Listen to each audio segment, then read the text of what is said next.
농어촌 주민들의 생활 여건 개선을 위해 정부가 장기 계획을 제시했습니다. 제4차 농어촌 주민 삶의 질 향상 기본 계획을 수립한 겁니다. 정부는 사람이 돌아오는 농어촌 조성을 목표로 2024년까지 5년간 약 51조 원의 예산을 투입할 예정입니다. 강창호 기자가 제4차 삶의 질 계획을 들여다봤습니다. 정부는 도농 격차를 줄이고 농어촌 주민들의 삶의 질을 높이기 위해 5년간 약 51조 원을 투자하겠다고 밝혔습니다. 정부는 19일 정부 서울청사에서 정세균 국무총리 주재로 삶의 질 위원회를 열어 이 내용을 담은 제4차 삶의 질 기본계획을 의결했습니다. 제4차 삶의 질 기본계획은 4대 전략별 183개 과제로 구성됐습니다. 정부는 지역 거점 공공병원 41개소의 시설과 장비를 현대화하고 응급의료 취약지역의 응급의료기관 유지를 위해 재정 지원을 확대할 방침입니다. 또 농어촌 국공립 어린이집을 확충하고 돌봄 서비스와 사회적 농장을 결합한 농어촌형 커뮤니티 케어 모델을 2024년까지 100곳으로 늘리겠다고 밝혔습니다.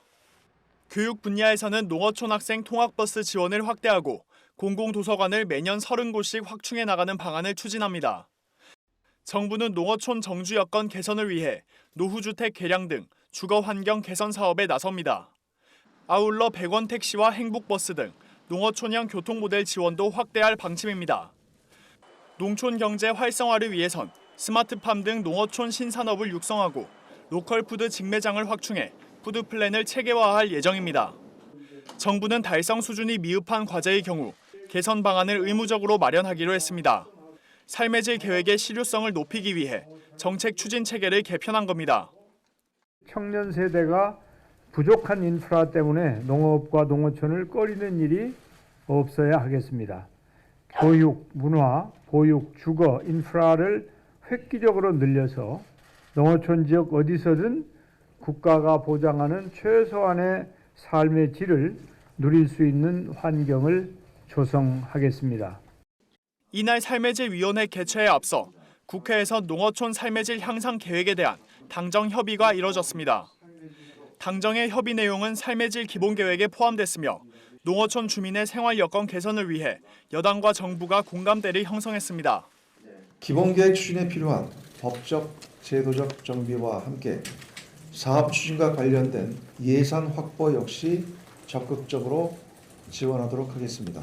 농어촌 현장에서 체감할 수 있도록 생명과 직결되는 의료, 안전 분야부터 새로운 삶의 가치를 느낄 수 있는 문화, 여가 등까지 꼼꼼히 챙겨 나가겠습니다.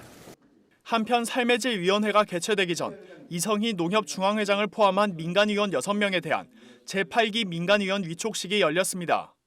삶의 질 위원회는 위원장인 국무총리와 정부위원 15명, 민간위원 9명으로 구성됩니다. 위원들의 임기는 2년이며 연임이 가능합니다. MBS 뉴스 강창호입니다.